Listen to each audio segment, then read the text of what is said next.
In today's Leeds news, players leave on international duty. Hannibal charged by the FA. Palace fixture finally moved. Under 21s lose in EFL trophy. Farke set target by the owners.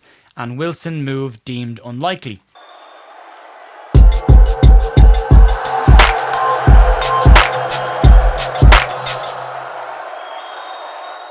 Hiya folks, welcome back to The View. Wednesday the 12th of November with your Leeds United news. Hope your week is going relatively well so far. We are in international season. We've got some updates on players who are all heading off around the world. There's some very tight turnarounds to be kept an eye on for the Aston Villa game for a couple of Leeds United players. Tonight there will be a bonus podcast out. It's quite a long one.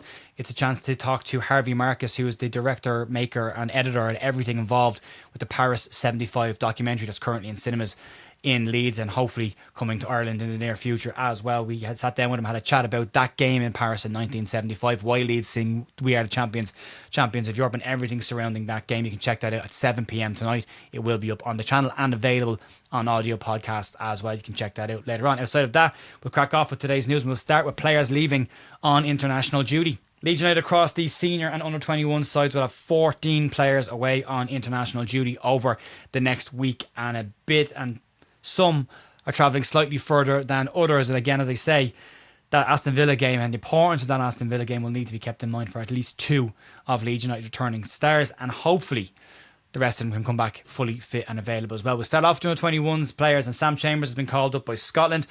Luke Madikovic has been called up by Northern Ireland. Jayden Leniu has been called up by Wales, and Rory Mahady has been called up by Scotland, with Jacob Howard receiving a call up for the England under 17 squad as well. So another name to keep an eye on in the under 17 side for Leeds United. On the senior side, there's quite a few heading off this time around. Ao Tanaka will head off for Japan.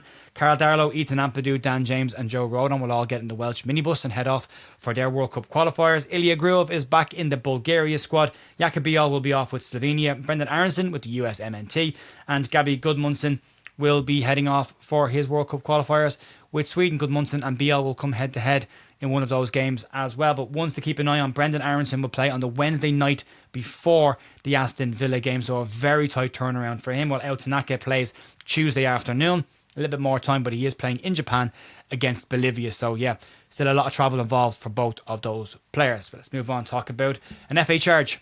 Burnley midfielder Hannibal Mejbri has been charged with misconduct by the Football Association after he allegedly spit in the direction of Leeds fans during the game against Burnley on October 18th. The FA's statement says that Hannibal allegedly acted in breach of the laws of the game and or in improper manner and or used abusive and or indecent behaviour by spitting at or in the direction of Leeds United supporters around the 67th minute. Burnley and Hannibal have been given till Friday the 28th of November to provide a response. There's a lot of allegedlys in that piece from me, and that's because I don't want to get sued by Burnley. There is obviously plenty of videos doing the round around the situation, and the FA in these situations tend to act on what they call the law of probability more so than actual it happened, it didn't happen. So if they believe that it is likely that Hannibal did spit in the direction of Leeds United fans, he will likely be punished for that. The Lancashire police are also said to still be investigating the situation. Burnley themselves have acknowledged the situation and are said to be working with the local police around that investigation. So more to come on the incident around Hannibal Mejbri, but he will likely get a hefty ban if he has found guilty of spitting in the direction, the key line there being indecent behaviour towards fans. So yeah, pretty hefty one. We'll see how that one goes. We'll give you the update on that, likely to be in early December. Let's move on. The saga of Leeds United versus Crystal Palace has finally been sorted. The game has now been switched back to its original date of Saturday, December 20th. However, it will be an 8 p.m. kickoff in the evening for that game. Player welfare has been cited as the reason for the change, but the Premier League have also decided to have a little bit of a swing at the expanded European competitions in their statement as well. The Premier League statement on this reads as follows. This confirms the movement of Everton v Arsenal and Leeds United versus Crystal Palace fixtures from 2 p.m. on Sunday the 21st of December to 8 p.m. on Saturday the 20th of December. Player welfare is a priority for the Premier League, and we have therefore granted requests from Arsenal and Crystal Palace to move the respective fixtures. This comes after a scheduling of matches from other competitions around the Premier League fixtures without adequate player recovery time. This is also further evidence of the impact of the expanded UEFA competitions have on the domestic fixture calendar. The league would like to thank Leeds United, Everton for their cooperation in accommodating these changes. Both matches will still be televised. They will now fall into the 8 p.m. slot on the Saturday, December 20th.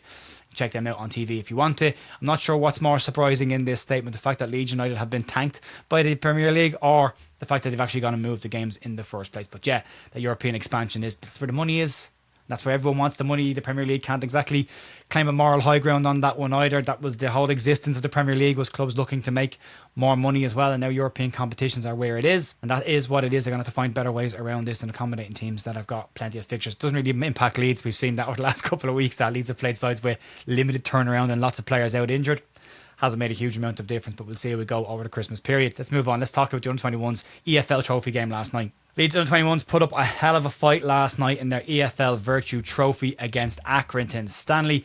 Leeds took the lead in the 5th minute through Harry Gray, but they went down to 10 men late in the first half when Ruben Lapata-White saw a straight red card for violent conduct. Leeds held on though until half-time. Accrington levelled on the 68th minute, and 10 minutes later they took the lead in the 78th minute before scoring their third a few minutes later in the 81st minute. But Leeds' 10 men weren't done there, and they fought back, and Harry Gray again got on the score sheet laid on for the game to finish, unfortunately 3-2 to Accrington Stanley on the night. But a hell of a battle, considering they were at 10 men for the entirety of the second half and part of the first half, the conditions as well, and playing against a League 2 side in that competition. Harry Gray absolutely stood out last night. Ollie Pickle's very good as well. Lots of good performances in there, and a really good performance by Scott Gardner's side. Unlucky to be on the wrong end of the result there. Just things just didn't go their way on the night, but they'll learn a huge amount. As we always say, it's just important to learn in these matches and get experience against senior men's sides, and they're definitely getting that season. This season they have progressively improved as this tournament has gone on. Let's move on. Let's talk about Daniel Farke, and as has been said all week by the local media, Leeds United are unlikely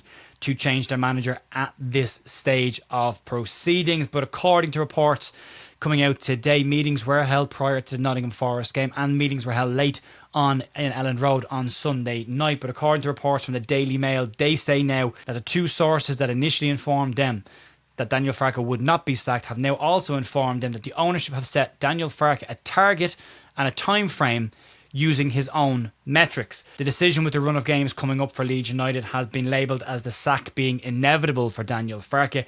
But according to Mike Keegan, he claims that Farke has been given a deadline and a target on points by the powers that run Elland Road to prove that he can navigate Leeds United out of the current situation that they are in. The deadline has been set to consist of 5 fixtures. The Nottingham Forest game is considered one of those 5 fixtures, and Farke has now been tasked with maintaining that point per game average that he and the club have consistently spoken about. He will need to get that point per game average against Aston Villa, Man City, Chelsea and Liverpool, and taking into consideration the Nottingham Forest game as well, Daniel Farke will be looking for a win and at least a draw in those games, which again makes that term inevitable seem pretty nailed on. We're not discussing potential manager replacements for Daniel Farke on this channel because as of right now, Daniel Farke is still the Leeds United manager. There's no point in talking about that until any form of a change has or does happen in the near future. But Farke has in the past delivered results when his back has been against the wall, but his return fixtures after international breaks will be the one to keep an eye on. Daniel Farke has managed to win 4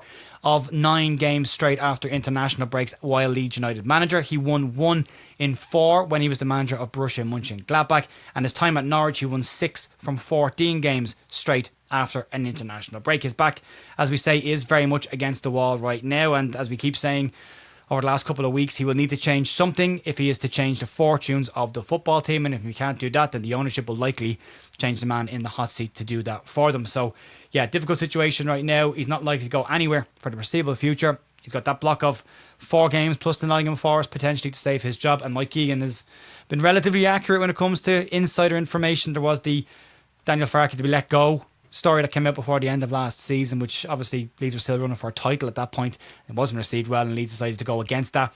But he was very close to the 49ers during their initial purchase of Leeds United. He was in the room when they addressed the supporters for the first time, and he was at the 49ers stadium in San Francisco when they were talking about redeveloping Leeds United. So there are connections there. We'll see if these insider information is correct or not, but this story will likely rumble on, and Daniel Farke will have to deal with being the next manager along with Marco Silva now of Fulham whose names are very much on the target sheet of the back pages. Let's move on to the final story of today. Harry Wilson has always seemed the most likely move for Leeds United in January after Leeds' attempts to get him on deadline day. Add to that the fact that his contract is ticking down and expires at the end of the season, and a cheaper deal looked likely to be on the cards should Leeds decide to make a move for him in January. Today, there has been an update from Sky Sports on Leeds' interest and Wilson, and Marco Silva's position at Fulham is also said to be part of the situation. But instead of opening the door for a move to Leeds United, it seems to be closing pretty quickly on Leeds moving towards bringing Wilson to the club. According to Sky Sports' Rob Dorset, he claims that Leeds remain keen on Wilson, but he said at this point a deal for Harry Wilson to Leeds United is deemed unlikely. Leeds may have other targets, and Fulham themselves may have gotten positive signals from Wilson and his camp around a potential new deal and staying at the club, but he has played pretty much every game for Fulham this season. He started most of their last 6 or 7 games, so maybe he doesn't want to make a move at this stage either. Marco Silva has been keen to try and lock him down to a new contract, at least beyond the end of this season. That might be unlikely now if Silva himself is no longer around the club. His contract itself expires at the end of the season, so there's a lot of talk about his future at Fulham. But either way, Leeds may have to now move on and look at other targets for that right wing position. We mentioned yesterday Plata, the wild winger from Brazil, the Ecuadorian from Brazil, who has been linked with Leeds United, was linked with Leeds back in 2022 as well. So a name that's been floating around the camp for quite a while as well. But yeah, you can check that story out yesterday if you want it. And again, keep an eye out tonight at 7 o'clock for the Paris 75 interview with Harvey around the making of the documentary, the match itself on that night in Paris, Leeds versus Bayern Munich, one of the most controversial European finals in history. You can check that out later on tonight. Outside that, I will talk to you soon. Back tomorrow morning for more news. Enjoy the rest of your day. See you soon.